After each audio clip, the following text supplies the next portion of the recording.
You know, with the rise of the core party New Brunswick in the late 80s and then the People's Alliance in the pretty well second half of the first decade of New Brunswick in response to what was going on with the NB power sale, possibly to Hydro Quebec, there were Anglo-centric parties that wanted to basically get power back from the French. But this party started 15 years before CORE, and you wanted power back from the English in total reversal. So when the CORE party was started, he kind of ripped off the playbook of this party. So today we're talking about the Parti Acadien of New Brunswick. Now, it was a political party in New Brunswick formed in the early 70s, which lasted about a decade.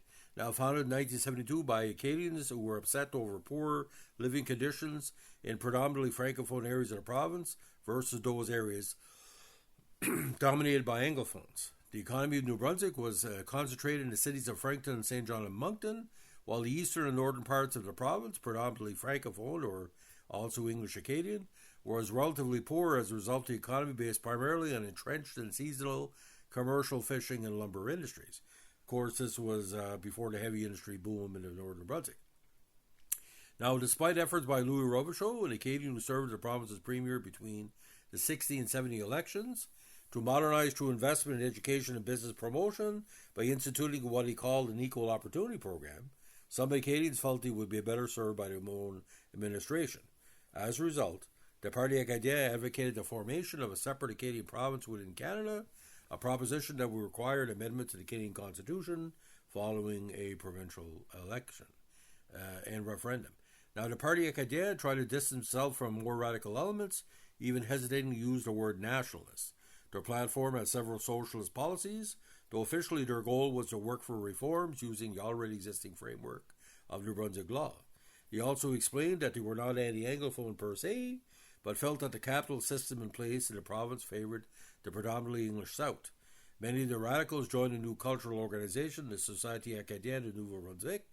Euclide Chassot was the party's first president and leader.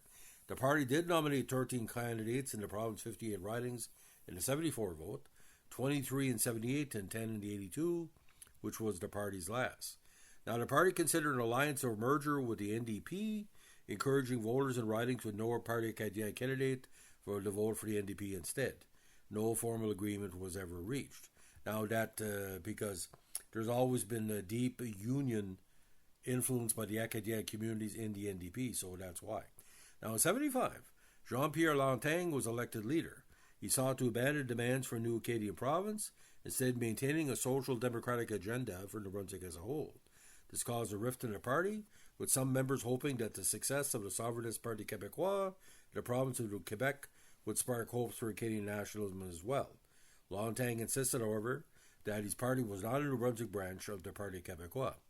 Now, the Parti Acadien decided once again to support the creation of a separate province, in tandem with most, but not all, SANB members. The party won the 1978 election with a platform of independence. However, Richard Hatfield and the government PCs also promoted a platform that promised to increase the role of the Acadian people and culture within the province. Now, the party's platform was seen as vague during the election, so it was subsequently clarified its positions. The party stood for in decentralization of provincial powers and French language administrative units across the province. A convention of Parti Acadien supporters, SANB members, and other Acadians in 1979 produced a split on the issue of whether to vote to secede from New Brunswick or work from a reform within. Now, the SANB, still a cultural association at the core, risks having its funding from the government of Canada cut off before it explained that the convention produced no consensus and was not binding. Now, the 78 election was the Parti Acadien's most successful. Their candidates averaged 12% of the vote, and Restigouche West's candidate Armand Ploud finished second. Only 170 votes short of first place. This was the party's only second place finish and the closest it came to winning a seat. In the election, the Liberal Party, led by Acadien Joseph Daig, garnered 44.36% of the popular vote, just 0.03 less than the winning PCs, and captured 28 seats in Conservative Party's 30. The votes that went to the Parti Acadien traditionally had gone to Liberals, and it was widely believed that the Parti Acadien cost the Liberals the election. In 1980, The majority of the SNEB members votes in favor of promoting secession. As a result, it lost funding for both the federal and provincial governments, who feared that radicals had taken over the group, and by extension, the Parti Acadien. The most centrist factions of the party jumped ship, mostly to the Conservatives. Wow. Like I said, pretty freaky. By the 1982 election, the Conservatives' policies on Francophone rights resonated with Acadian voters, and Hatfield's party won an unprecedented number of Acadian seats. Hatfield's overtures to the Acadians did not sit well with many Anglophone New Brunswickers, who later founded the New Brunswick Confederation of Regions Party, whose platform called for English as the only official language in New Brunswick, and the Parti Acadien, unfortunately, lost 75% of its support from 1978 and officially disbanded in 1986, almost the same time that CORE rose. Now, Chasson led from 72 to 75, Jean-Pierre Lanting from 75 to 79, Donicia Gaudet from 79 to 80, and Louise Blanchard, one of the few female provincial party leaders in that era, from 80 to 82. Now, the Confederations of Regions Party, you can't talk about Parti Acadien.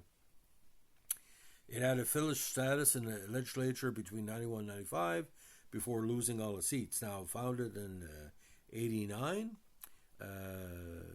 mainly because CORE drew support. He promised to repeal the 69 Official Languages Act, which made the French language equal for official purposes with English on a province-wide basis. CORE proposed providing government service in French only in areas with a large Francophone population. The French-speaking Acadien population believed this to be anti-Francophone policy, so the CORE had no support in areas with large Francophone populations. Now, in the 88 federal vote, the CORE party had considerable success in New Brunswick. They nominated candidates in 7 to 10 federal ridings and won 4.3% of the vote. Now, the provincial wing was founded in 89. Membership businessman Archie Pafford was elected leader, and former Hatfield cabinet minister Ed Allen became the party's most notable candidate. Now, Blaine Higgs, who decades later would become leader of the PCs and premier, also ran for the CORE leadership but lost to Pafford. Thank God I didn't have to cover him in that area. His ego would have been sky high.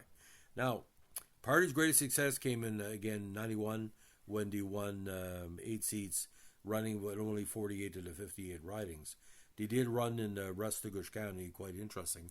My good friend Norman Shake. So the Parti Acadien led the CORE. I think CORE was basically just, the non-Parti Acadien.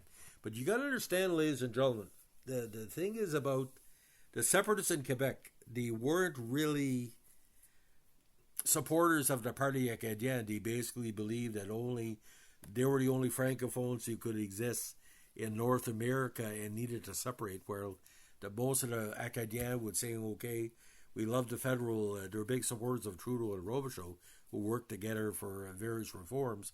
And later, Hatfield, he believed that the majority of Parti Acadien supporters believed by staying in Canada you get more done.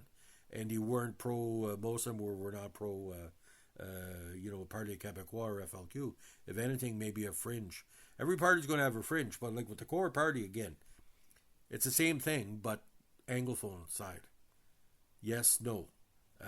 Languages Act, yes, they want to know why Languages Act. What the CORE party at their stead work, and Blaine Higgs is the same way, my way or the highway. Want to go back where English was the most dominant, or we call the Hugh John Fleming years. Louis Robichaud is considered a traitor by Anglophones, but he's a traitor to certain Acadiens New Brunswick for his basically turning his back on his own heritage, the way he treated Jackie Vautour, the Jackie Vautour affair with the expropriation of lands from Kuchipakwack. So it all depends, like who's what. Like you could see two eagles outside. One people would see an evil bird, or would see a beautiful bird. It's all in the eye of the beholder. But my God, Parti Acadien, like I really don't think people knew what they're voting for. It was almost like a Francophone version of the NDP, if that makes any sense, because we're so close in policies. So that's a short history of how the Parti Acadien led the CORE, the People's Alliance, because it's all the same dress at the same rack, as we say. One's purple, one was yellow, and one was red and white, if you know your colors. Ladies and gentlemen, if you like what you're doing here with our political podcast, let us know with a like, comment, subscribe, or share.